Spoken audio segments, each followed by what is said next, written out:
ಪವಿತ್ರಂ ಚರಿತಂ ಯಸ್ಯಾಹ ಪವಿತ್ರಂ ಜೀವನಂ ತಥಾ ಪವಿತ್ರತಾ ಸ್ವರೂಪಿಣ್ಯೈ ತಸ್ಯೈ ಕುರ್ಮೋ ನಮೋ ನಮಃ.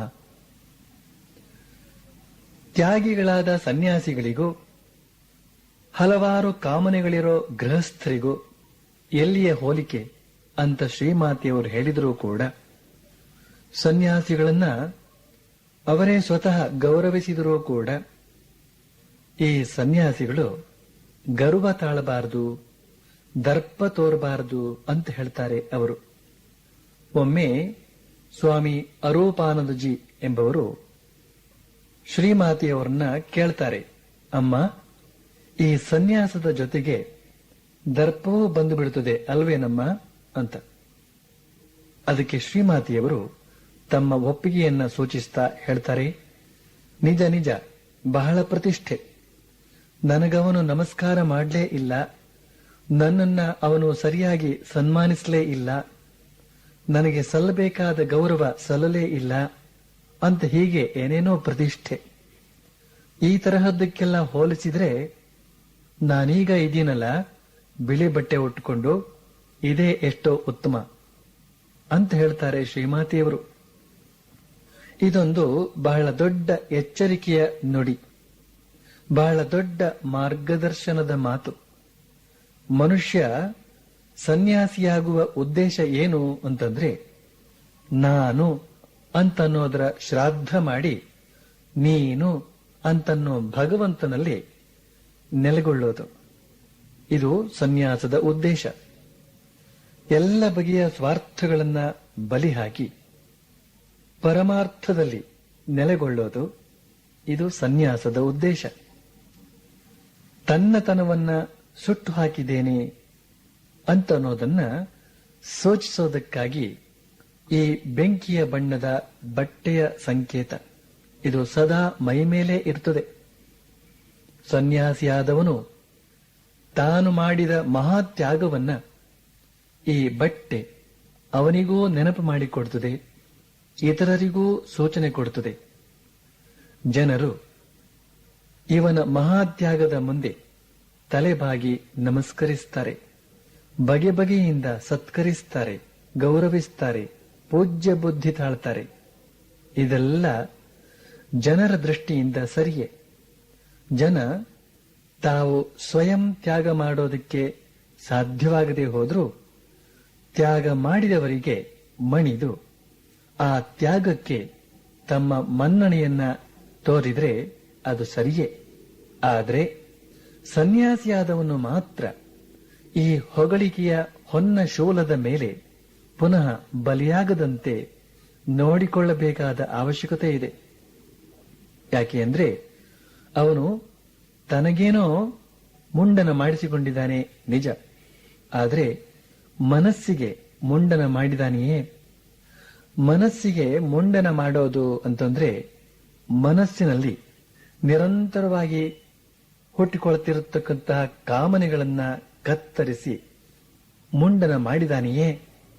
ಹಾಗೇನೆ ಬಟ್ಟೆಗೇನೋ ತ್ಯಾಗ ಸೂಚಕವಾದ ಬಣ್ಣವನ್ನ ಹಾಕಿಕೊಂಡಿದ್ದಾನೆ, ಆದರೆ ಮನಸ್ಸಿಗೆ ಆ ತ್ಯಾಗದ ಬಣ್ಣ ಅಂಟಿಕೊಂಡಿದೆಯೇ ಅಂತಂದ್ರೆ ಮನಸ್ಸು ತ್ಯಾಗರಂಜಿತವಾಗಿದೆಯೇ?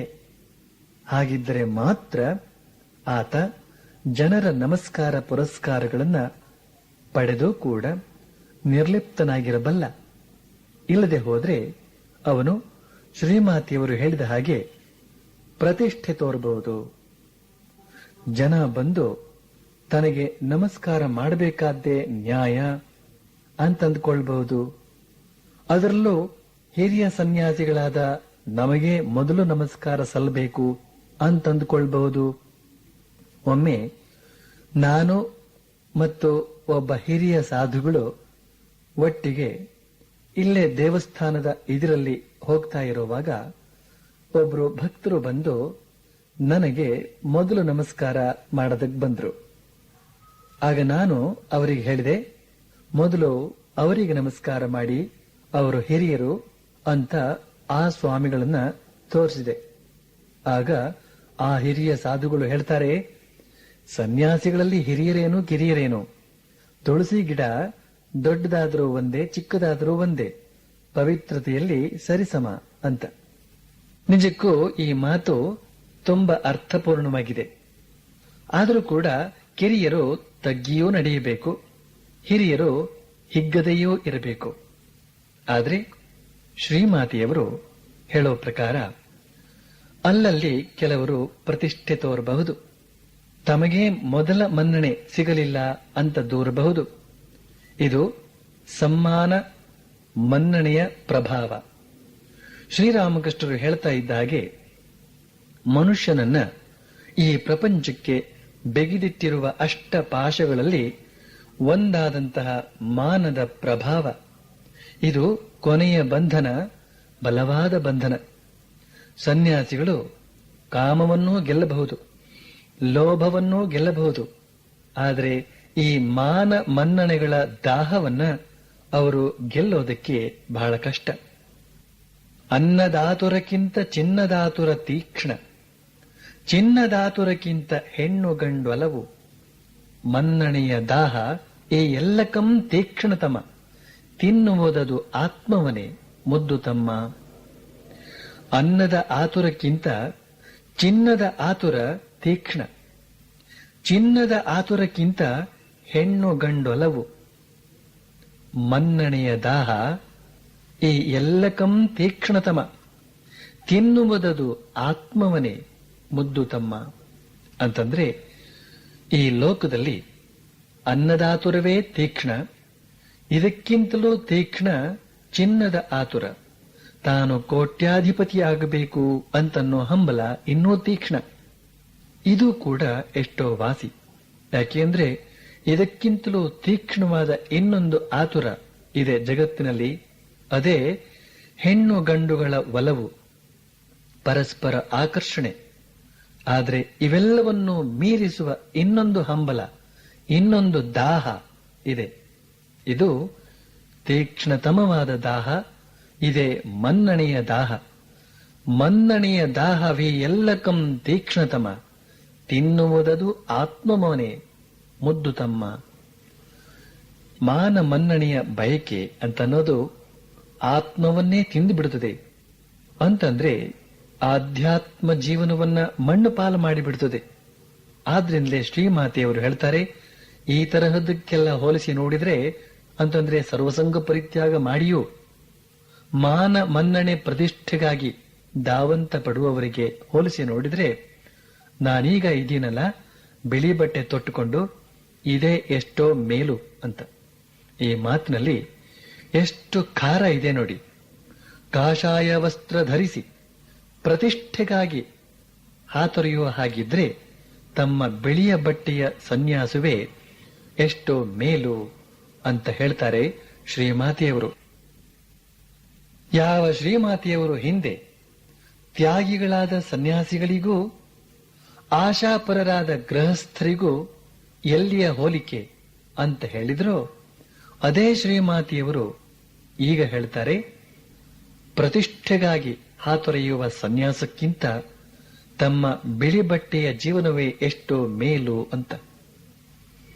ಶ್ರೀಮಾತೆಯವರ ಈ ನುಡಿಯಲ್ಲಿಯೂ ಸತ್ಯಾಂಶ ಇದೆ. ಏನು ಅಂತಂದ್ರೆ, ಆದರ್ಶವನ್ನ ಪರಿಪೂರ್ಣವಾಗಿ ಪಾಲಿಸಲಾಗದ ಸನ್ಯಾಸಿಯ ಬಳಿ ಇರೋದೆಲ್ಲ ಕೇವಲ ಕಾಷಾಯ ಮಾತ್ರ, ಸತ್ವ ಇರೋದಿಲ್ಲ. ಆದ್ರೆ ಅದೇ ಒಬ್ಬ ಗೃಹಸ್ಥ ಶಮದಮಾದಿ ಸದ್ಗುಣಗಳನ್ನ ಬೆಳೆಸಿಕೊಳ್ತಾ ಗೃಹಸ್ಥ ಧರ್ಮಕ್ಕೆ ಸಮುಚಿತವಾದ ಆದರ್ಶವನ್ನ ಪಾಲಿಸಿಕೊಂಡು ಬಂದದ್ದೇ ಆದ್ರೆ ಅವನಲ್ಲಿ ಕಾಷಾಯ ವಸ್ತ್ರ ಇಲ್ಲದಿರಬಹುದು, ಆದರೆ ಅಂತ ಸತ್ವ ಇರ್ತದೆ. ಆದ್ರಿಂದಲೇ ಶ್ರೀಮಾತೆಯವರು ಹೇಳ್ತಾರೆ, ಈ ತರಹದಕ್ಕೆಲ್ಲ ಹೋಲಿಸಿ ನೋಡಿದ್ರೆ ನಾನೀಗ ಇದೀನಲ್ಲ ಬಿಳಿಯ ಬಟ್ಟೆ ತೊಟ್ಟುಕೊಂಡು ಇದೇ ಎಷ್ಟೋ ಮೇಲು ಅಂತ. ಆದ್ರೆ ಈ ಮಾತನ್ನ ಹೇಳಬೇಕಾದ್ರೆ ಶ್ರೀಮಾತೆಯವರಂಥ ಪವಿತ್ರ ಜೀವನದ ಹಿನ್ನೆಲೆ ಇರಬೇಕು ಅಂತನ್ನೋದನ್ನ ಮಾತ್ರ ನೆನಪಿಟ್ಟಿರಬೇಕು.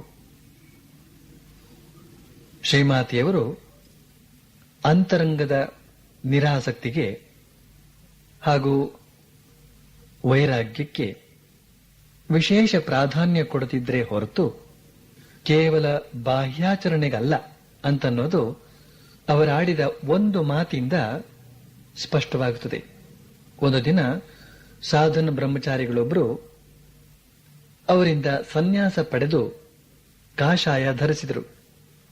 ಆದರೆ ಸಾಧನ ಬ್ರಹ್ಮಚಾರಿಗಳಿಗೆ ವಿಧಿ ಪ್ರಕಾರ ಸನ್ಯಾಸ ಸಿಕ್ಕಿದಾಗ ಆಗಲಿಲ್ವಲ್ಲ ಅದು ಅಂತನಿಸಿ ವಿರಜಾ ಹೋಮ ಮಾಡಿಸುವ ಹಾಗೆ ಶ್ರೀಮಾತೆಯವರನ್ನ ಕೇಳಿಕೊಳ್ಳುತ್ತಾರೆ.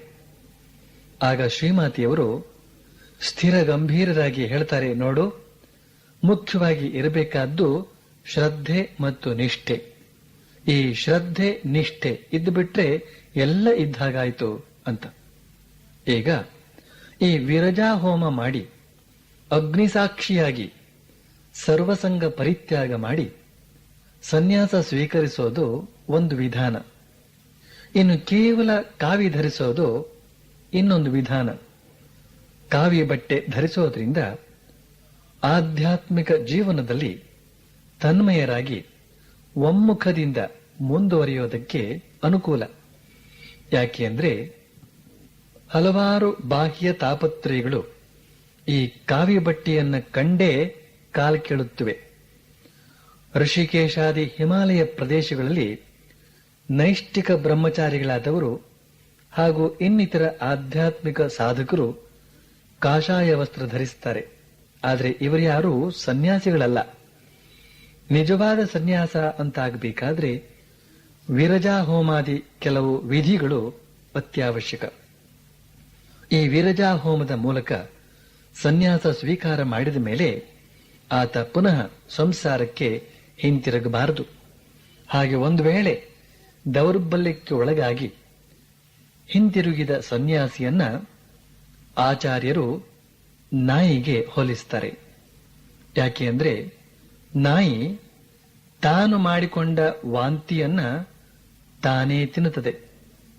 ಹಾಗೇನೇನೆ ವಿರಜಾ ಹೋಮದ ಮೂಲಕ ಅಗ್ನಿ ಸಾಕ್ಷಿಯಾಗಿ ಸಂಸಾರ ಸುಖವನ್ನ ವಾಂತಿ ಮಾಡಿದ ಮೇಲೆ ಅಂತಂದ್ರೆ ಬಿಟ್ಟ ಮೇಲೆ ಪುನಃ ದುರ್ದೈವವಶಾತ್ ಸಂಸಾರಕ್ಕೆ ಹಿಂತಿರುಗಿದರೆ ಅದು ನಾಯಿಯ ಪಾಡಾಯಿತು. ಆದ್ದರಿಂದ ಸನ್ಯಾಸದ ಆದರ್ಶವನ್ನ ಸ್ವೀಕರಿಸುವವನು ತುಂಬ ಎಚ್ಚರಿಕೆಯಿಂದ ಇರಬೇಕು, ವಿವೇಕದಿಂದಿರಬೇಕು. ಶ್ರೀಮಾತೆಯವರು ಕೇವಲ ಕಾವಿಧಾರಣೆಗೂ ವಿರಜಾ ಹೋಮದ ಮೂಲಕ ಪಡೆಯುವ ಸನ್ಯಾಸಕ್ಕೂ ಇರುವ ವ್ಯತ್ಯಾಸವನ್ನ ಮನಗಂಡಿದ್ರು. ಒಮ್ಮೆ ಬಿಹಾರ್ ದೇಶದ ವಿಧಾನಸಭೆಯ ಒಬ್ಬ ಗುಮಾಸ್ತೆಗೆ ಸಂಸಾರ ಯಾಕೋ ಅಸಾರ ಅನ್ನಿಸ್ತು. ಸಂಸಾರದ ಮೇಲೆ ವೈರಾಗ್ಯ ಬಂತು. ಆದ್ರಿಂದ ಆತ ಶ್ರೀಮಾತೆಯವರ ಬಳಿಗೆ ಬಂದು ಅವರನ್ನ ಕಾವಿ ಬಟ್ಟೆಗಾಗಿ ಪ್ರಾರ್ಥಿಸಿಕೊಂಡ. ಶ್ರೀಮಾತೆಯವರು ಅವನ ಪ್ರಾರ್ಥನೆಯನ್ನ ಮನ್ನಿಸಿ ಅವನಿಗೆ ಕಾವಿ ಬಟ್ಟೆಯನ್ನ ಅನುಗ್ರಹಿಸಿದರು. ಆತ ಅದನ್ನು ತೊಟ್ಟುಕೊಂಡು ತಪಸ್ಸಿಗಾಗಿ ಹಿಮಾಲಯಕ್ಕೆ ಹೋದ. ಆದರೆ ಅಲ್ಲಿನ ಕೆಲವು ಸನ್ಯಾಸಿಗಳು ಈತ ಕೇವಲ ಕಾವಿ ಬಟ್ಟೆ ಧರಿಸಿದಾನೆಯೇ ಹೊರತು ಈತನಿಗೆ ವಿರಜಾ ಹೋಮ ಆಗಿಲ್ಲ ಅಂತನ್ನೋದನ್ನ ಪತ್ತೆ ಹಚ್ಚಿ ಅವನು ವಿರಜಾ ಹೋಮ ಮಾಡಿಸಿಕೊಳ್ಳೋ ಹಾಗೆ ಸಲಹೆ ಕೊಡ್ತಾರೆ. ಅವನು ಈ ವಿಚಾರವಾಗಿ ಶ್ರೀಮಾತೆಯವರನ್ನೇ ಕೇಳಿ ನೋಡೋಣ ಅಂತ ಪತ್ರ ಬರೀತಾನೆ. ಅದಕ್ಕೆ ಶ್ರೀಮಾತೆಯವರು ಉತ್ತರ ಬರೀತಾರೆ, ನೀನು ವಿರಜಾ ಹೋಮ ಮಾಡಿಸಿಕೊಳ್ಳೋದಿಕ್ಕೆ ನಾನು ನಿನಗೆ ಅನುಮತಿ ಕೊಡ್ಲೇ ಇಲ್ವಲ್ಲ. ವಿರಜಾ ಹೋಮವೆಲ್ಲ ಬಹಳ ಕಷ್ಟದ ವಿಚಾರ ಅಂತ. ಶ್ರೀಮಾತೆಯವರು ಅವನಿಗೆ ಕೇವಲ ಕಾವಿ ಬಟ್ಟೆ ಕೊಟ್ಟರಲ್ಲದೆ ವಿರಜಾ ಹೋಮ ಮಾಡಿಸಿಕೊಳ್ಳೋದಕ್ಕೆ ಯಾಕೆ ಅನುಮತಿ ನೀಡಲಿಲ್ಲ ಅಂತಂದ್ರೆ ಬಹುಶಃ ಅವನ ಮನಸ್ಸಿನ ಒಳಸ್ಥಿತಿಯನ್ನ ಅವರು ನೋಡಿರಬೇಕು. ಯಾಕೆ ಅಂದ್ರೆ ಈ ಭಕ್ತ ಬಹಳ ಕಾಲ ತಪಸ್ಸು ಮಾಡಿದ್ರೂ ಕೂಡ ಕೊನೆಗೊಂದು ದಿನ ಮನೆಗೆ ಹಿಂತಿರುಗಿ ಬಂದು ಸಂಸಾರವನ್ನು ಕೂಡಿಕೊಂಡ. ಒಬ್ಬ ಮನುಷ್ಯ ಸಂಸಾರ ತ್ಯಾಗ ಮಾಡಿ ಸನ್ಯಾಸಿ ಆಗ್ತೇನೆ ಅಂತ ಬಂದ್ರೆ ಆ ಹೊತ್ತಿನಲ್ಲೇನೋ ಅವನ ಮನಸ್ಸಿನಲ್ಲಿ ವೈರಾಗ್ಯ ಇರುತ್ತದೆ. ಅವನು ಹಾಗೆಯೇ ತಿಳಿದುಕೊಂಡಿರುತ್ತಾನೆ, ತನ್ನಲ್ಲಿ ಈಗ ವೈರಾಗ್ಯ ಇದೆ ಅಂತ. ಆದರೆ ನಿಜಕ್ಕೂ ಆ ಮನುಷ್ಯನಿಗೆ ಸಂಸಾರ ತ್ಯಾಗ ಮಾಡಬೇಕು ಅಂತನ್ನೋ ಬುದ್ಧಿ ಯಾಕೆ ಬಂತು? ಸನ್ಯಾಸಿ ಆಗ್ತೇನೆ ಅನ್ನೋ ಬುದ್ಧಿ ಯಾಕೆ ಬಂತು ಅಂತ ಕೇಳಿದ್ರೆ ಅದನ್ನ ನಿಖರವಾಗಿ ಹೇಳೋದು ಬಹಳ ಕಷ್ಟ. ಅವನಲ್ಲಿ ಮೂಡಿರೋದು ನಿಜವಾದ ವೈರಾಗ್ಯವೋ ಅಥವಾ ಅಭಾವ ವೈರಾಗ್ಯವೋ ಅಂತ ಅನ್ನೋದನ್ನ ಪತ್ತೆ ಹಚ್ಚೋದು ಕಷ್ಟ. ಒಮ್ಮೆ ಸ್ವಾಮಿ ರಾಮಕೃಷ್ಣಾನಂದರು ಒಬ್ಬ ಯುವಕ ಭಕ್ತನನ್ನ ಶ್ರೀಮಾತೆಯವರ ಬಳಿಗೆ ಕರೆದುಕೊಂಡು ಬಂದ್ರು. ಕರೆದುಕೊಂಡು ಬಂದು ಪರಿಚಯ ಮಾಡಿಕೊಡ್ತಾ ಹೇಳ್ತಾರೆ, ಅಮ್ಮ, ಈತನ ಹೆಸರು ಸುರೇಂದ್ರ ವಿಜಯ ಅಂತ. ಈತ ತ್ಯಾಗ ಮಾಡಿ ನನ್ನ ಜೊತೆಗೆ ಮದ್ರಾಸಿಗೆ ಬರ್ತಿದ್ದಾನೆ. ದಯವಿಟ್ಟು ಈತನಿಗೆ ನೀವು ಸನ್ಯಾಸ ದೀಕ್ಷೆಯನ್ನ ಅನುಗ್ರಹಿಸಬೇಕು ಅಂತ. ಶ್ರೀಮಾತೆಯವರು ತಕ್ಷಣ ಹೇಳ್ತಾರೆ, ಷರತ್ತಿ ಹೇಳು, ಅವನು ಸನ್ಯಾಸ ಕೊಡ್ಲಿ ಅಂತ. ಸರಿ, ಸ್ವಾಮಿ ರಾಮಕೃಷ್ಣಾನಂದರು ಆ ಯುವಕನನ್ನ ಸ್ವಾಮಿ ಶಾರದಾನಂದರ ಬಳಿಗೆ ಕರೆದುಕೊಂಡು ಬಂದ್ರು. ಆದ್ರೆ ಸ್ವಾಮಿ ಶಾರದಾನಂದರು ಹೇಳ್ತಾರೆ, ಯಾರ್ಯಾರ ಮನಸ್ಸು ಹೇಗಿದೆ ಅಂತ ತಿಳಿಯೋದು ನನ್ನಿಂದ ಸಾಧ್ಯವಿಲ್ಲಪ್ಪ. ಇನ್ನು ಸನ್ಯಾಸ ಕೊಡೋ ಕೆಲಸವೆಲ್ಲ ಮಹಾರಾಜರಿಗೆ ಸೇರಿದ್ದು ಅಂತ. ಮಹಾರಾಜ್ ಅಂತಂದ್ರೆ ಸ್ವಾಮಿ ಬ್ರಹ್ಮಾನಂದರು. ಯಾವಾಗ ಸ್ವಾಮಿ ಶಾರದಾನಂದರು ಕೂಡ ಹೀಗೆ ಹೇಳಿಬಿಟ್ರೋ ಆಗ ಶ್ರೀಮಾತೆಯವರು ರಾಮಕೃಷ್ಣಾನಂದರಿಗೆ ಹೇಳ್ತಾರೆ, ಹಾಗಾದ್ರೆ ರಾಖಾಲ್ನ ಬಳಿಗೆ ಹೋಗು. ರಾಖಾಲ್ ಈಗ ಪುರಿ ಕ್ಷೇತ್ರದಲ್ಲಿದ್ದಾನೆ, ಆತನೇ ಸನ್ಯಾಸ ಕೊಡ್ಲಿ ಅಂತ. ಕೊನೆಗೂ ಶ್ರೀಮಾತೆಯವರು ಈ ಯುವಕನಿಗೆ ಸನ್ಯಾಸ ಕೊಡದೆ ಅಲ್ಲಿಗೆ ಹೋಗು ಇಲ್ಲಿಗೆ ಹೋಗು ಅಂತಲೇ ಇದ್ಬಿಟ್ರಲ್ಲ. ಯಾಕೆ ಅಂದ್ರೆ ಶ್ರೀಮಾತೆಯವರು ಈ ಯುವಕನ ವಿಚಾರದಲ್ಲೂ ಕೂಡ ಅವನ ಮನಸ್ಸಿನ ಒಳಸ್ಥಿತಿಯನ್ನ ಓದಿಬಿಟ್ಟಿದ್ದಾರೆ.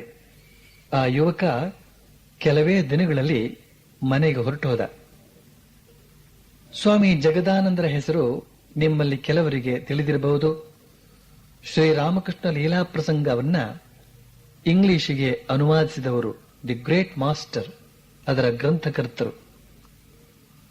ಅವರ ಪೂರ್ವಾಶ್ರಮದ ಹೆಸರು ಗೊತ್ತಿಲ್ಲ. ಅವರು ಸನ್ಯಾಸ ದೀಕ್ಷೆಗಾಗಿ ಶ್ರೀಮಾತೆಯವರಲ್ಲಿ ಬಂದಾಗ ಶ್ರೀಮಾತೆಯವರು ಅವರಿಗೆ ಕೊಡಬೇಕಾದ ಕಾವಿ ಬಟ್ಟೆಯನ್ನ ಶ್ರೀರಾಮಕೃಷ್ಣರ ಪಾದಗಳಿಗೆ ಮುಟ್ಟಿಸಿ ಬಳಿಕ ತಮ್ಮ ತಲೆಗೆ ಮುಟ್ಟಿಸಿ ಹೇಳ್ತಾರೆ, ನೋಡು, ನಿನಗೆ ನಾನು ಈ ಕಾಷಾಯವನ್ನ ಕೊಡ್ತಿದ್ದೇನೆ. ಆದರೆ ವಿರಜಾ ಹೋಮವನ್ನು ಮಾತ್ರ ನೀನು ಬೇಲೂರು ಮಠಕ್ಕೆ ಹೋಗಿ ಅಲ್ಲಿ ರಾಖಾಲನ ನೇತೃತ್ವದಲ್ಲಿ ಮಾಡಿಸಿಕೋ ಮತ್ತು ಅವನಿಂದಲೇ ಸನ್ಯಾಸದ ಹೆಸರನ್ನು ಪಡೆದುಕೋ ಅಂತ. ಸ್ವಾಮಿ ಜಗದಾನಂದರಲ್ಲಿ ಸನ್ಯಾಸದ ಅರ್ಹತೆ ಇರೋದನ್ನ ಗುರುತಿಸಿ ಅವರಿಗೆ ವಿರಜಾ ಹೋಮ ಮಾಡಿಸಿಕೊಳ್ಳೋದಕ್ಕೆ ಅನುಮತಿ ನೀಡುತ್ತಾರೆ ಶ್ರೀಮಾತೆಯವರು. ಶ್ರೀಮಾತೆಯವರಿಗೆ ಬ್ರಹ್ಮಚರ್ಯದ ಮೇಲೆ ಒಂದು ವಿಶಿಷ್ಟ ಭಾವನೆ ಇತ್ತು. ಈ ಬ್ರಹ್ಮಚರ್ಯ ಜೀವನಾದರ್ಶದಲ್ಲಿ ಮುನ್ನಡೆಯುವ ಹಾಗೆ ಹಲವಾರು ಜನರಿಗೆ ಅವರು ನೆರವು ನೀಡಿದ್ದಾರೆ. ಆದರೆ ಇಲ್ಲಿ ಬಾಹ್ಯಾಚರಣೆಯಾಗಲಿ ಬಾಹ್ಯಾಡಂಬರವಾಗಲಿ ಇರಲಿಲ್ಲ. ಅಂತಂದ್ರೆ ಏನೋ ಒಂದು ವಿಶೇಷ ಪೂಜೆ ಮಾಡಿ ವಾಲಗ ಓದಿಸಿ ನೀನಿನ್ನು ಬ್ರಹ್ಮಚಾರಿ, ಇಂದಿನಿಂದ ಬ್ರಹ್ಮಚರ್ಯ ಪಾಲನೆ ಮಾಡಿಕೊಂಡು ಬಾ ಅಂತ ಹೇಳುವಂತಹ ಬಾಹ್ಯಾಚರಣೆಯೇನೂ ಇರಲಿಲ್ಲ. ಆದರೆ ಶ್ರೀಮಾತೆಯವರು ಗುರುಸ್ಥಾನದಲ್ಲಿದ್ದುಕೊಂಡು ಸಹಾನುಭೂತಿಪೂರ್ವಕ ಅನುಮತಿ ನೀಡುತ್ತಿದ್ರು. ಶಿಷ್ಯನಾದವನು ಅವರ ಆಶ್ವಾಸನೆಯ ಆಧಾರದ ಮೇಲೆ ನೈಷ್ಠಿಕ ಬ್ರಹ್ಮಚರ್ಯ ಪಾಲನೆಯ ದೃಢ ಸಂಕಲ್ಪ ಮಾಡ್ತಿದ್ದ ಅಷ್ಟೇ. ನಿಜಕ್ಕೂ ಇಷ್ಟೇ ಬೇಕಾದಷ್ಟಾಯಿತು. ಆದರ್ಶ ಪರಿಪಾಲನೆಯಲ್ಲಿ ಬಾಹ್ಯಾಡಂಬರಕ್ಕಿಂತ ದೃಢ ಸಂಕಲ್ಪಪೂರ್ವಕವಾದಂತಹ ಆಚರಣೆ ಮುಖ್ಯ. ಹೀಗೆ ಶ್ರೀಮಾತೆಯವರ ನೆರವಿನಿಂದ ಬ್ರಹ್ಮಚರ್ಯ ವ್ರತನಿಷ್ಠರಾದವರು ತತ್ಕಾಲಕ್ಕೆ ರಾಮಕೃಷ್ಣ ಮಠಕ್ಕೆ ಸೇರದೆ ಹೋದರೂ ಕೂಡ ಮುಂದೆ ಕಾಲಕ್ರಮದಲ್ಲಿ ಮಠ ಸೇರಿ ಸನ್ಯಾಸಿಗಳಾದವರು ಉಂಟು. ಒಮ್ಮೆ ಸುರೇಂದ್ರನಾಥ ಗುಪ್ತ ಎಂಬವನಿಗೆ ಗೊತ್ತಾಯಿತು ಶ್ರೀಮಾತೆಯವರು ಬ್ರಹ್ಮಚರ್ಯ ದೀಕ್ಷೆ ಕೊಡ್ತಾರೆ, ಸನ್ಯಾಸ ದೀಕ್ಷೆ ಕೊಡ್ತಾರೆ ಅಂತ.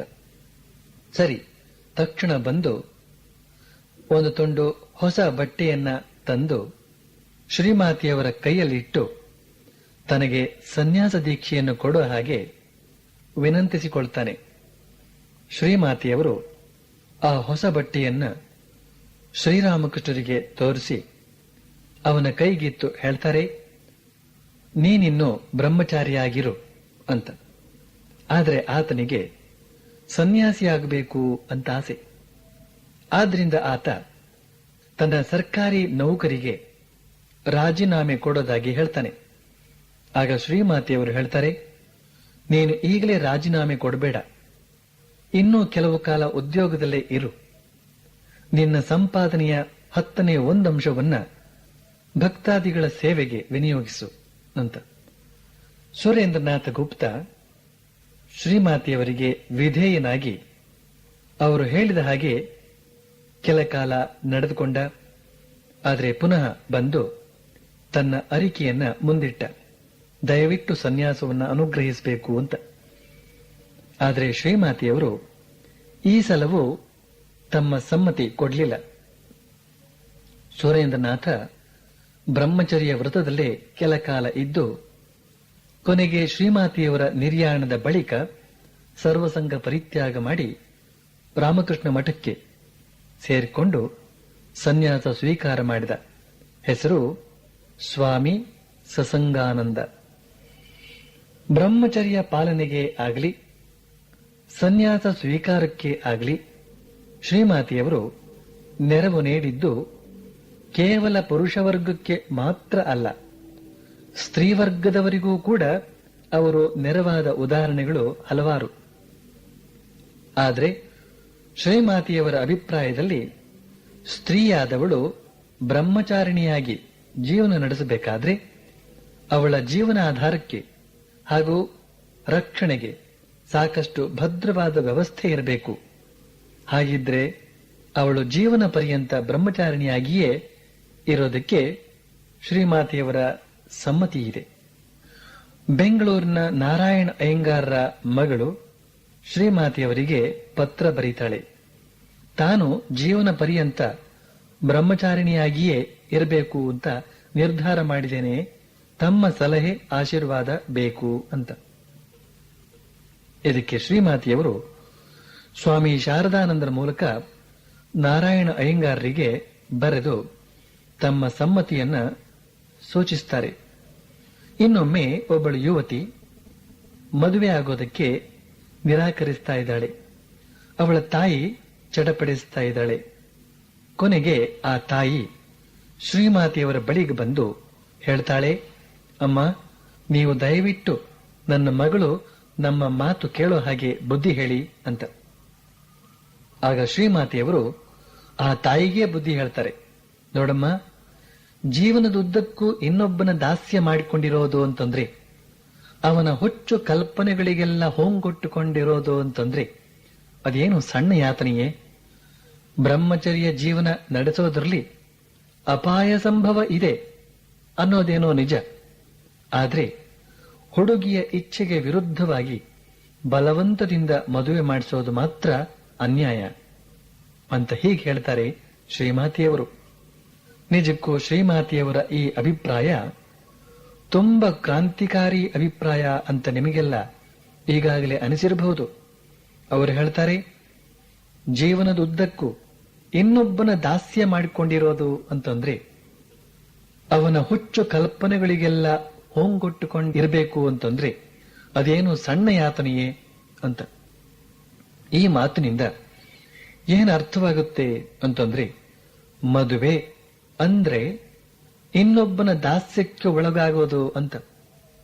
ಜನರೆಲ್ಲ ಏನ್ ತಿಳಿದುಕೊಂಡಿದ್ದಾರೆ ಅಂತ ಕೇಳಿದ್ರೆ, ಈ ಮದುವೆ ಅಂತ ಅನ್ನೋದು ಒಂದು ಪವಿತ್ರ ಬಂಧನ ಅಂತ. ಶ್ರೀಮಾತೆಯವರು ಏನ್ ಹೇಳ್ತಿದ್ದಾರೆ ಅಂತಂದ್ರೆ, ಈ ಮದುವೆ ಅಂತ ಅನ್ನೋದು ದಾಸ್ಯಕ್ಕೆ ದಾರಿ ಅಂತ. ಇವುಗಳಲ್ಲಿ ಯಾವುದು ಸರಿ ಯಾವುದು ಸರಿಯಲ್ಲ ಅಂತನ್ನೋ ವಾದ ಹುಟ್ಟಿಕೊಳ್ಳೋದಕ್ಕೆ ಅವಕಾಶ ಇದೆ. ಆದ್ರೆ ಮದುವೆ ಮಾಡಿಕೊಂಡವರನ್ನೆಲ್ಲ ಗುಟ್ಟಾಗಿ ಕರೆದು ಕೇಳಿದ್ರೆ ಎಲ್ಲರೂ ಹೃದಯ ಬಿಚ್ಚಿ ಹೇಳ್ತಾರೆ, ನಿಜ, ಈ ಮದುವೆ ಅನ್ನೋದು ದಾಸ್ಯಕ್ಕೆ ದಾರಿ ಅಂತ. ಆದರೆ ಇಂದಿನ ಪರಿಸ್ಥಿತಿಯಲ್ಲಿ ಯಾರಿಗೆ ಯಾರು ದಾಸರು ಅಂತನ್ನೋದು ಸಂದಿಗ್ಧ ಪರಿಸ್ಥಿತಿಯಲ್ಲಿ ಸಿಕ್ಕಿ ಹಾಕಿಕೊಂಡಿದೆ. ಯಾಕೆ ಅಂದ್ರೆ ಈಗ ಸ್ತ್ರೀಯರೆಲ್ಲ ವಿದ್ಯಾವತಿಯರಾಗಿದ್ದಾರೆ, ಪ್ರಗತಿ ಪಥದಲ್ಲಿ ಮುನ್ನಡೀತಾ ಇದ್ದಾರೆ, ಪುರುಷರೊಡನೆ ಸಮಾನತೆಯ ಹಕ್ಕು ಬಾಧ್ಯತೆಗಳನ್ನು ಸ್ಥಾಪಿಸ್ತಾ ಇದ್ದಾರೆ. ಈ ಸಮಾನತೆಯ ಪ್ರಶ್ನೆ ಈಗ ಬಹಳ ತೀವ್ರವಾಗಿ ಮೇಲೆದ್ದಿದೆ. ಇದೆಲ್ಲ ಒಂದು ದೊಡ್ಡ ಕತೆ. ಇದು ತತ್ಕಾಲಕ್ಕೆ ಹಾಗಿರಲಿ. ಆದರೆ ಶ್ರೀಮಾತೆಯವರು ಹೇಳ್ತಾರಲ್ಲ, ಜೀವನದುದ್ದಕ್ಕೂ ಇನ್ನೊಬ್ಬನ ದಾಸ್ಯ ಮಾಡಿಕೊಂಡಿರೋದು ಅಂತಂದ್ರೆ ಅವನ ಹುಚ್ಚು ಕಲ್ಪನೆಗಳಿಗೆಲ್ಲ ಹೂಂಗೊಟ್ಟಿಕೊಂಡಿರಬೇಕು ಅಂತಂದ್ರೆ ಅದೇನು ಸಣ್ಣ ಯಾತನೆಯೇ ಅಂತ ಈ ಮೂಲಕ ಅವರು ವೈವಾಹಿಕ ಜೀವನದ ರುದ್ರಮುಖವನ್ನ ಪರಿಚಯ ಮಾಡಿಸಿಕೊಡ್ತಾ ಇದ್ದಾರೆ.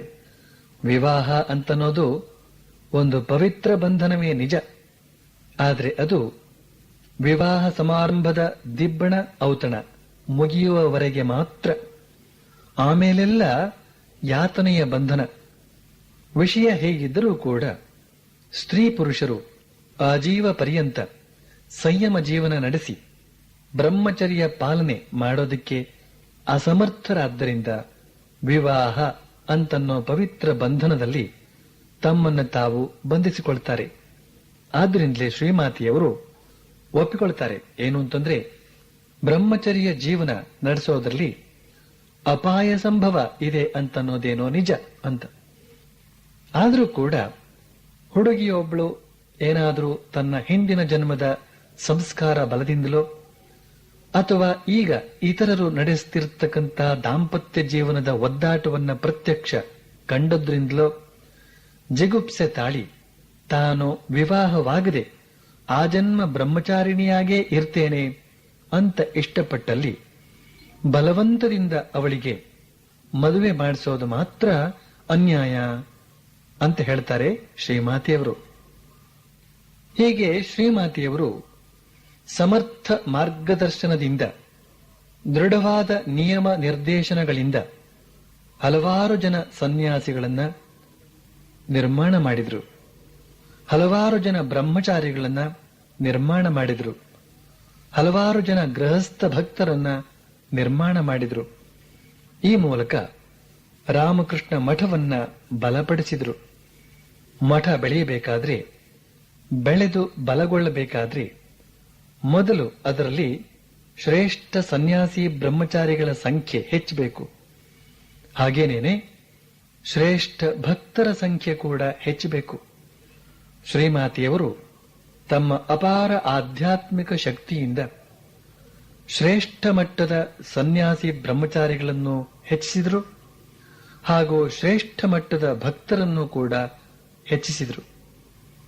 ಶ್ರೀಮಾತೆಯವರು ಮಠದ ಆಡಳಿತದಲ್ಲಿ ಪ್ರತ್ಯಕ್ಷವಾಗಿ ಕೈ ಹಾಕದೆ ಇದ್ರೂ ಕೂಡ ದೂರದಲ್ಲಿದ್ದುಕೊಂಡೇ ಮಠದಲ್ಲಿ ಪ್ರೀತಿಯ ವಾತಾವರಣವನ್ನ ಬಲಪಡಿಸೋದರ ಮೂಲಕ, ಸಮಯೋಚಿತ ಸಲಹೆ ಸೂಚನೆಗಳ ಮೂಲಕ, ಇವೆಲ್ಲಕ್ಕೂ ಹೆಚ್ಚಾಗಿ ತಮ್ಮ ಆಧ್ಯಾತ್ಮಿಕ ಪ್ರಭಾವದ ಮೂಲಕ ಮಠವನ್ನ ನಡೆಸಿದ್ರು ಅಂತ ಅನ್ಬಹುದು. ಈ ಸಂದರ್ಭದಲ್ಲಿ ಅವರು ಮಠದ ನಾನಾ ಅಂಗ ಪ್ರತ್ಯಂಗದ ಜೊತೆಗೆ ಯಾವ ಬಗೆಯ ಸಂಪರ್ಕ ಇಟ್ಟುಕೊಂಡಿದ್ರು ಅಂತನ್ನೋದನ್ನ ಗಮನಿಸೋದಕ್ಕೆ ತುಂಬಾ ಸ್ವಾರಸ್ಯಕರವಾಗಿದೆ. ಮಠದ ಎಲ್ಲ ಸನ್ಯಾಸಿ ಬ್ರಹ್ಮಚಾರಿಗಳು ಶ್ರೀಮಾತೆಯವರಿಗಿಂತ ಕಿರಿಯರು. ಅವರಲ್ಲಿ ಹೆಚ್ಚಿನವರೆಲ್ಲ ಇವರ ಸ್ವಂತ ಶಿಷ್ಯರೇ. ಆ 16 ಮಂದಿ ಶ್ರೀರಾಮಕೃಷ್ಣರ ಶಿಷ್ಯರು ಕೂಡ ಇವರಿಗಿಂತ ವಯಸ್ಸಿನಲ್ಲಿ ಚಿಕ್ಕವರು, ಸ್ವಾಮಿ ಅದ್ವೈತಾನಂದರನ್ನ ಬಿಟ್ಟು. ಆದ್ರಿಂದ ಈ ಎಲ್ಲ ಸನ್ಯಾಸಿ ಬ್ರಹ್ಮಚಾರಿಗಳು ಕೂಡ ಶ್ರೀಮಾತೆಯವರೊಂದಿಗೆ ಶ್ರದ್ಧಾ ಭಕ್ತಿಯಿಂದ ಇರೋದಕ್ಕೂ ಅವಕಾಶವಾಯಿತು. ಹಾಗೇನೇನೆ ವಿಧೇಯರಾಗಿ ಕೂಡ ಇರೋದಕ್ಕೆ ಅವಕಾಶವಾಯಿತು.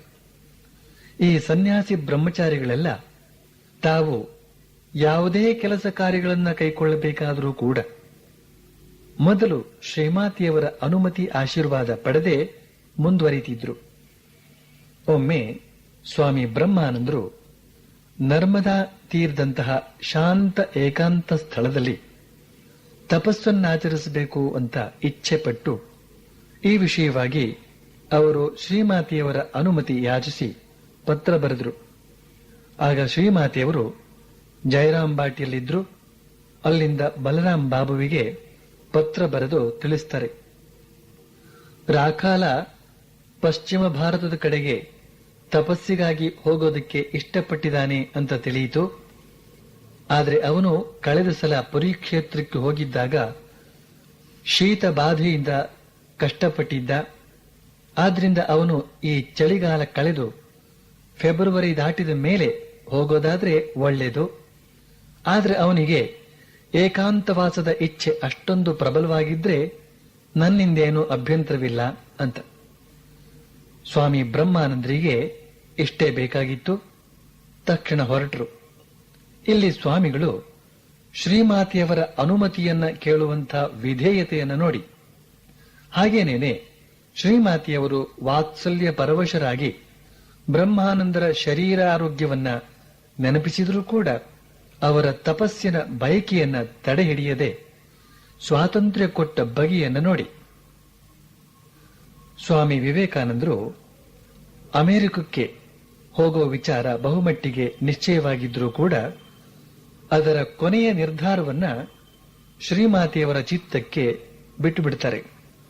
ಅವರು ಆಲೋಚಿಸ್ತಾರೆ, ಒಳ್ಳೆಯದು, ಶ್ರೀಮಾತೆಯವರು ಅಂತಂದ್ರೆ ಸಾಕ್ಷಾತ್ ಶ್ರೀರಾಮಕೃಷ್ಣರ ಅಂಶ ಸ್ವರೂಪಿಣಿ.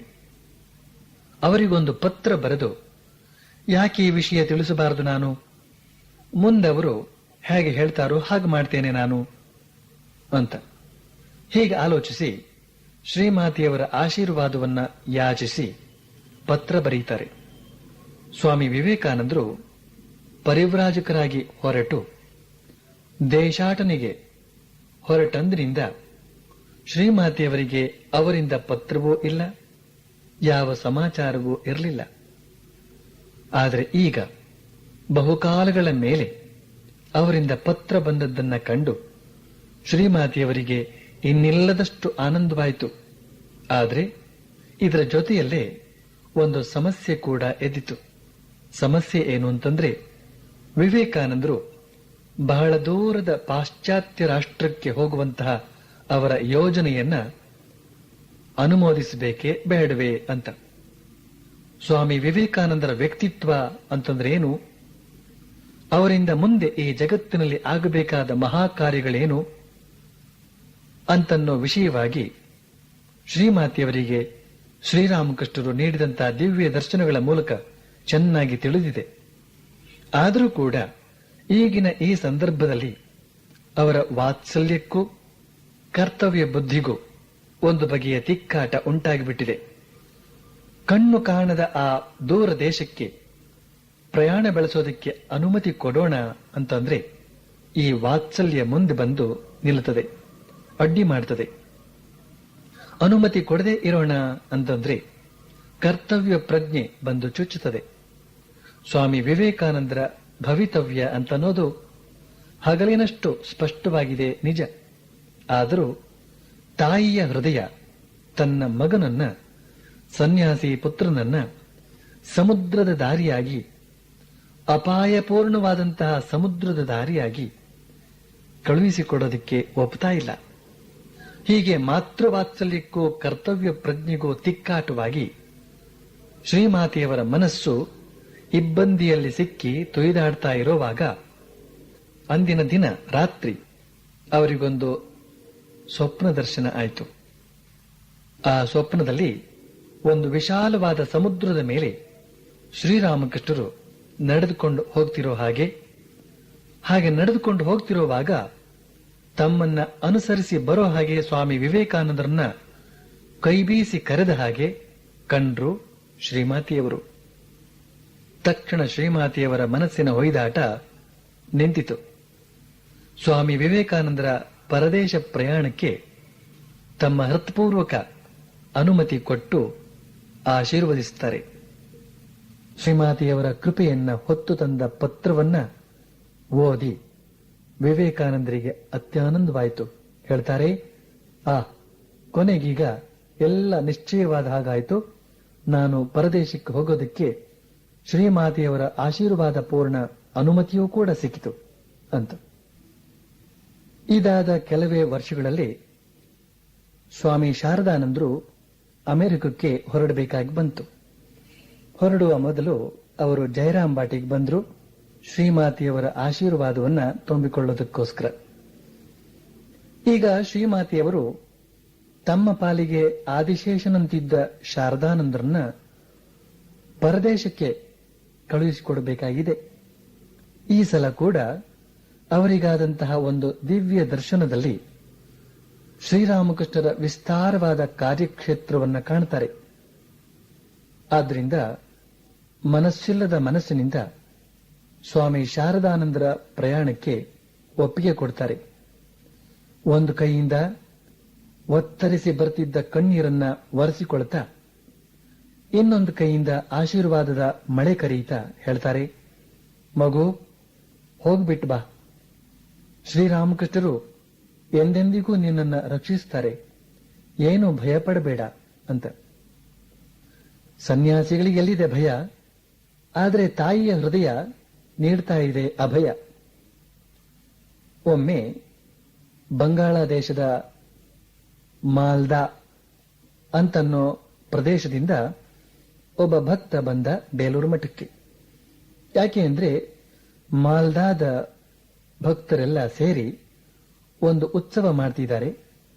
ಆ ಉತ್ಸವಕ್ಕೆ ಸ್ವಾಮಿ ಪ್ರೇಮಾನಂದರನ್ನ ಆಮಂತ್ರಿಸಿ ಕರೆದುಕೊಂಡು ಹೋಗಬೇಕು ಅಂತ ಈ ಭಕ್ತ ಬಂದಿದ್ದಾನೆ. ಸ್ವಾಮಿ ಪ್ರೇಮಾನಂದರು ಸರ್ವತಂತ್ರ ಸ್ವತಂತ್ರರಾದ ಸನ್ಯಾಸಿಗಳು. ಆದ್ರಿಂದ ಆ ಭಕ್ತ ಆಮಂತ್ರಿಸಿದ ಕೂಡಲೇ ತಮ್ಮ ಸಮ್ಮತಿಯನ್ನ ಕೊಡಬಹುದಾಗಿತ್ತು. ಆದ್ರೆ ಹೇಳ್ತಾರೆ, ನೋಡಪ್ಪ, ಶ್ರೀಮಾತೆಯವರು ಒಪ್ಪಿದ್ರೆ ನನ್ನಿಂದೇನು ಅಭ್ಯಂತರವಿಲ್ಲ ಅಂತ. ಸರಿ, ಇಬ್ರು ಸೇರಿ ಬೇಲೂರು ಮಠದಿಂದ ಉದ್ಬೋಧನಕ್ಕೆ ಬಂದು ಶ್ರೀಮಾತೆಯವರಿಗೆ ವಿಷಯ ತಿಳಿಸ್ತಾರೆ. ಆದ್ರೆ ಶ್ರೀಮಾತೆಯವರು ಇದಕ್ಕೆ ಅನುಮತಿ ಕೊಡಲಿಲ್ಲ. ಯಾಕೆ ಅಂದ್ರೆ ಸ್ವಾಮಿ ಪ್ರೇಮಾನಂದರ ದೇಹಾರೋಗ್ಯ ಆ ದಿನಗಳಲ್ಲಿ ಅಷ್ಟೊಂದು ಉತ್ತಮವಾಗಿರಲಿಲ್ಲ. ಇದಕ್ಕಿಂತ ಹೆಚ್ಚಾಗಿ ಮಾಲ್ದಾ ಇರೋದು ಬಹಳ ದೂರ, ದಾರಿ ಬೇರೆ ಸುಗಮ ಅಲ್ಲ. ಅಲ್ಲದೆ ಉತ್ಸವ ಅಂತಂದ ಮೇಲೆ ಹಲವಾರು ಬಗೆಯ ಅನಾನುಕೂಲತೆಗಳೆಲ್ಲ ಇದ್ದೇ ಇರುತ್ತವೆ. ಆದ್ರಿಂದ ಇವೆಲ್ಲವನ್ನು ಪರಿಗಣಿಸಿದ ಶ್ರೀಮಾತೆಯವರು ತಮ್ಮ ಒಪ್ಪಿಗೆ ಕೊಡಲಿಲ್ಲ. ಸ್ವಾಮಿ ಪ್ರೇಮಾನಂದರು ಶ್ರೀಮಾತೆಯವರ ಇಚ್ಛೆಗೆ ತಲೆಬಾಗಿದರು. ಆದರೆ ಈಗ ಈ ಭಕ್ತನ ಅವಸ್ಥೆ ಬೇಡ. ಊರಲ್ಲಿ ಉತ್ಸವಕ್ಕಾಗಿ ಎಲ್ಲ ಸಿದ್ಧತೆ ಆಗಿದೆ. ಈಗ ಅವೆಲ್ಲ ಬಿದ್ದು ಹೋಗುತ್ತವೆ. ಏನ್ ಮಾಡ್ಲಿ ಈಗ? ಭಕ್ತ ಎಲ್ಲಿಲ್ಲದ ಧೈರ್ಯ ತಂದುಕೊಂಡು ಶ್ರೀಮಾತೆಯವರಿಗೆ ಪರಿಸ್ಥಿತಿಯನ್ನೆಲ್ಲ ವಿವರಿಸಿ ಹೇಳಿ ಪ್ರೇಮಾನಂದರನ್ನ ಕಳುಹಿಸಿಕೊಡುವ ಹಾಗೆ ಬೇಡಿಕೊಂಡ. ಈ ಭಕ್ತನ ಒತ್ತಾಯಕ್ಕೆ ಶ್ರೀಮಾತೆಯವರು ಕರಗಿದರು. ಪುನಃ ಸ್ವಾಮಿ ಪ್ರೇಮಾನಂದರನ್ನ ಕರೆಯಿಸಿ ಹೇಳ್ತಾರೆ, ಏನಪ್ಪಾ ಬಾಬುರಾಮ್, ಇವರೆಲ್ಲ ಇಷ್ಟೊಂದು ಕೇಳಿಕೊಳ್ತಿದ್ದಾರೆ, ಹಾಗಾದ್ರೆ ಹೋಗ್ಬಿಟ್ಟು ಬರ್ತೀಯೇನೋ ಅಂತ. ಸ್ವಾಮಿ ಪ್ರೇಮಾನಂದರು ವಿಧೇಯ ಬಾಲಕನ ಹಾಗೆ ಹೇಳ್ತಾರೆ, ನನಗೇನು ಗೊತ್ತಿದೆ ಅಮ್ಮ, ನೀವು ಹೇಗೆ ಹೇಳಿದ್ರೆ ಹಾಗೆ ಅಂತ. ಆಗ ಶ್ರೀಮಾತೆಯವರು ಹೇಳ್ತಾರೆ, ಆಗ್ಲಿ, ಒಂದ್ಸಲ ಹೋಗ್ಬಿಟ್ ಬಾ, ಆದ್ರೆ ಬಹಳ ದಿನ ಇರಬೇಡ ಅಂತ. ಈ ರೀತಿಯಲ್ಲಿ ಕಾರ್ಯಕ್ರಮ ಸ್ಥಿರ ಆಯಿತು. ಇಲ್ಲಿ ಶ್ರೀಮಾತೆಯವರು ತಮ್ಮ ಸನ್ಯಾಸಿ ಪುತ್ರನ ದೇಹಾರೋಗ್ಯದ ಕಡೆಗೆ ಪ್ರಾಮುಖ್ಯತೆ ಕೊಟ್ಟರೂ ಕೂಡ ಭಕ್ತಾದಿಗಳ ಕಾರ್ಯಗೌರವ ಸಂಬಂಧವಾದಂತಹ ಒತ್ತಡ ಬಂದಾಗ ದೇಹಸ್ಥಿತಿಯ ಮಾತನ್ನ ಸ್ವಲ್ಪ ಬದಿಗೊತ್ತಿದ ಸಂದರ್ಭವನ್ನ ಗಮನಿಸಬೇಕು ನಾವು. ಶ್ರೀಮಾತೆಯವರು ತಮ್ಮ ಸನ್ಯಾಸಿ ಪುತ್ರರ ಅನುಕೂಲ ಅನಾನುಕೂಲ ಇವುಗಳ ಕಡೆಗೂ ಗಮನ ಕೊಡಬೇಕಾಗಿದೆ. ಹಾಗೇನೇನೆ ಭಕ್ತಾದಿಗಳ ಸಾತ್ವಿಕ ಬಯಕೆಯ ಕಡೆಗೂ ಗಮನ ಕೊಡಬೇಕಾಗಿದೆ. ಈ ಸಂದರ್ಭದಲ್ಲಿ ನಾವು ವಿಶೇಷವಾಗಿ ಗಮನಿಸಬೇಕಾದಂತಹ ಇನ್ನೊಂದು ವಿಚಾರ ಏನು ಅಂತಂದ್ರೆ, ಸ್ವಾಮಿ ಪ್ರೇಮಾನಂದರು ಶ್ರೀಮಾತೆಯವರ ಮನಸ್ಸನ್ನ ಅನುಸರಿಸಿ ನಡೆದುಕೊಂಡಂತಹ ವಿನಯಪೂರ್ಣ ವಿಧೇಯತೆಯನ್ನ ಜೀವನದಲ್ಲಿ ಜಯಶಾಲಿಗಳಾಗೋದಕ್ಕೆ 3 ಮುಖ್ಯಾಂಶಗಳ ಕಡೆಗೆ ಲಕ್ಷ್ಯ ಇರಬೇಕು. ಒಂದನೇದು ಇಷ್ಟ ದೇವರಲ್ಲಿ ಪ್ರಾಮಾಣಿಕ ಭಕ್ತಿ, ಎರಡನೇದು ಗುರುವಿನಲ್ಲಿ ಅಪಾರ ಶ್ರದ್ಧಾ ವಿಶ್ವಾಸ, ಮೂರನೇದು ಹಿರಿಯರಿಗೆ ಗೌರವ ಆದರ. ಇದೇ ಯಶಸ್ಸಿನ ರಹಸ್ಯ. ತಮ್ಮ ಇಹಜೀವನದಲ್ಲೇ ಘನತೆಗೇರಿದಂತಹ ಶ್ರೇಷ್ಠ ವ್ಯಕ್ತಿಗಳನ್ನು ಗಮನಿಸಿದರೆ ಅವರಲ್ಲಿ ಈ 3 ಮುಖ್ಯಾಂಶಗಳು ನಿಶ್ಚಯವಾಗಿ ಕಂಡುಬರುತ್ತದೆ. 1, ಇಷ್ಟ ದೇವರಲ್ಲಿ ಪ್ರಾಮಾಣಿಕ ಭಕ್ತಿ, 2, ಗುರುವಿನಲ್ಲಿ ಅಪಾರ ಶ್ರದ್ಧಾ ವಿಶ್ವಾಸ, 3, ಹಿರಿಯರಲ್ಲಿ ಗೌರವ ಆದರ. ಮಹಾಮಹಿಮರ ಜೀವನವನ್ನ ಅಧ್ಯಯನ ಮಾಡೋದರ ಮೂಲಕ ಅವರ ದಿವ್ಯ ಗುಣಗಳನ್ನು ಅರಿತು ಅರಗಿಸಿಕೊಂಡು ಕೃತಾರ್ಥರಾಗೋದಕ್ಕೆ ಅವಕಾಶ ಇದೆ ಅಂತ ಇಲ್ಲಿಯವರೆಗೆ ಹೇಳಿ, ಮುಂದಿನದನ್ನ ಶ್ರೀಮಾತೆಯವರ ಕೃಪೆಯಿಂದ ಮುಂದಿನ ಶನಿವಾರ ಹೇಳ್ತೇನೆ. ಓಂ ಪ್ರಿಯತಾಂ ಪುಂಡರೀಕಾಕ್ಷ ಸರ್ವಯಜ್ಞೇಶ್ವರೋ ಹರಿ ತಸ್ಮಿನ್ ಸ್ತುಷ್ಟೇ ಜಗತ್ತುಷ್ಟಂ ಪ್ರೇಣಿತೆ ಪ್ರೇಣಿತಂ ಜಗತ್. ಹರಿ ಓಂ ತತ್ಸತ್.